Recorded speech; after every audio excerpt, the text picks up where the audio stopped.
Status Coup's Jordan Chariton and Jen Dyes hit the road and spent some time talking to people in the rural communities of Pennsylvania, Ohio, West Virginia, and Kentucky. One incredible story Jordan shared on Twitter. All the residents of a mobile home park in Kentucky were given just 30 days to pack up and leave after the city government and developers evicted people from their properties. Jordan Chariton joins us now to discuss Status Coup's road trip further. Thank you so much for joining us, Jordan. Sure, thanks for having me. Can you elaborate on that anecdote in particular where they have 30 days to vacate? What did you hear from folks you talked to? Yeah, so my partner, Jen Dyes, and I were covering widespread evictions, the explosion in homeless throughout the country, and in the eastern hills of Kentucky, in Moorhead.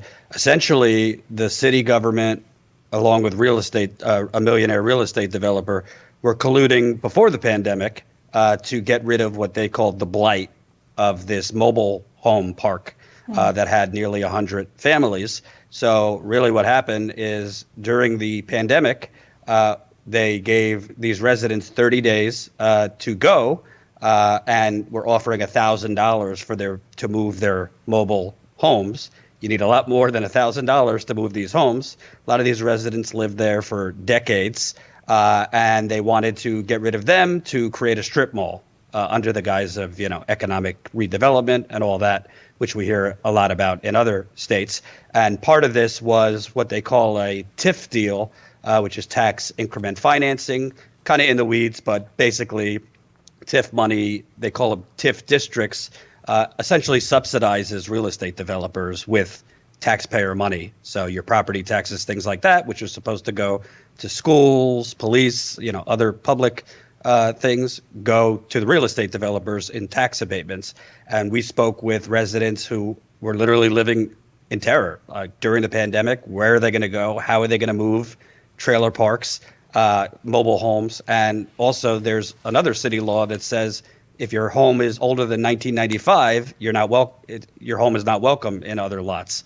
So it is a big crisis for these renters and homeowners that had to leave.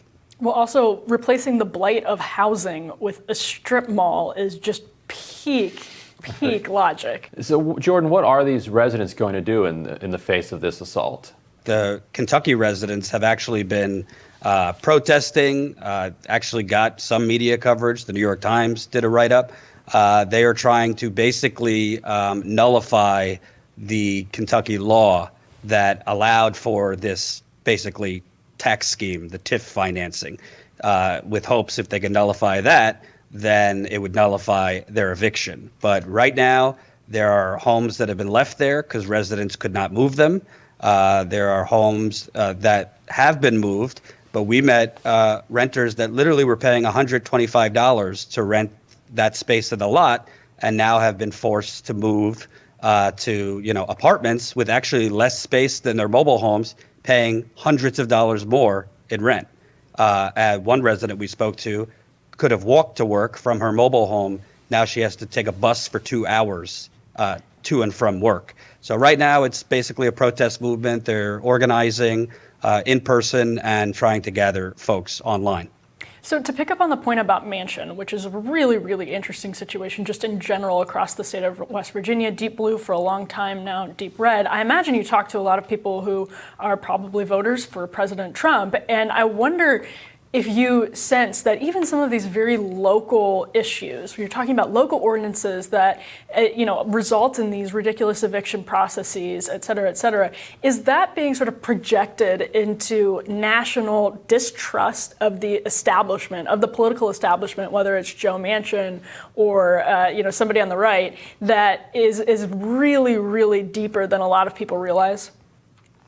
Yeah, if you go out and leave a studio, you soon find out most people don't like Democrats or Republicans. We're learning, particularly in West Virginia. Joe Manchin only won re-election in 2018 by a small percentage. So the residents we spoke to in West Virginia actually have educated us on the fact that part of West Virginia's rightward shift, it was Democrat stronghold for almost a century, has been Joe Manchin. In fact, he has sabotaged Democratic candidates and propped up the Republican candidates for Senate, for governor. One example in the 90s, actually, Charlotte Pritt was beat Manchin in the primary for governor, and then Manchin started a Democrats for Underwood, the Republican opponent, and the Democrat lost by 40,000 votes. Most recently, 2020, Paula Jean Swearingen won the Democratic nomination. She originally was a Justice Democrat.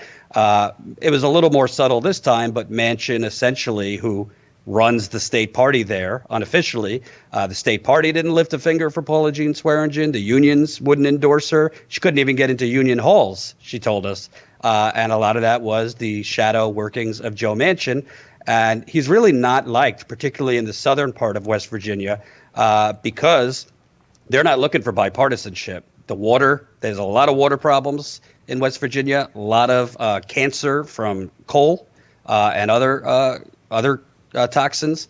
The education system is a mess, and homelessness is now exploding during the pandemic because, as we saw in Kentucky, believe it or not, the federal moratorium did not protect everybody. A lot of people were evicted in Kentucky, Pennsylvania, Cleveland, we saw, because there were a lot of loopholes in the pandemic. So on the ground in West Virginia, this whole mainstream media narrative, well, he has to be this way because it's deep red, not the case. Part of why it's become deep red is because the Democratic Party there has not offered an alternative. In the last cycle, there was an effort to wrest the Democratic Party back from the Manchin wing. They called it West Virginia Can't Wait. They ran slates. They ran slates of candidates: local, Congress, Senate, governor. What is the remnant of that? They met with some success, but ultimately, obviously, did not take the party over. Did that organizing leave anything behind, or has it kind of been washed out? Right now, and this isn't only West Virginia, it's a lot of state parties. Everybody focuses on the national DNC, the national candidates. State parties, the West Virginia State Democratic Party is right now trying to hold off the progressive wing from taking over. We saw a progressive wing just took over in Nevada.